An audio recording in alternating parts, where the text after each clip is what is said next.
Hello everyone, welcome back to my channel. আজ অনেক দিন পরে ব্লগ নিয়ে কিন্তু চলে এসেছি। আর এখানে আমার বর এখন এটিএম থেকে টাকা তুলতে এসছে। আমার অনেক দিনের ইচ্ছা কিন্তু আজ পূরণ হতে চলেছে। না কিছু কিনবো না, ঘুরতে যাব।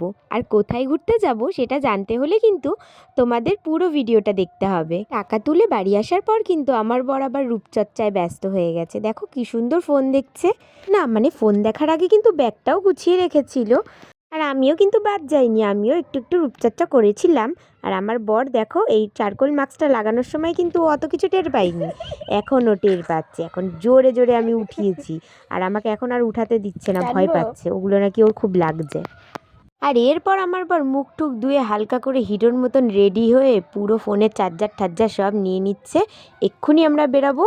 রাত প্রায় 1:45 বাজে, আর আমি এখন এখানে রেডি হয়ে বসে আছি। আর আমরা এরপর কিন্তু বেরিয়ে যাব, আর বেশি লেট করা যাবে না। বাড়ি থেকে বেরানোর আগে কিন্তু মন্দিরের সামনে দুজনেই নমস্কার করে নিলাম।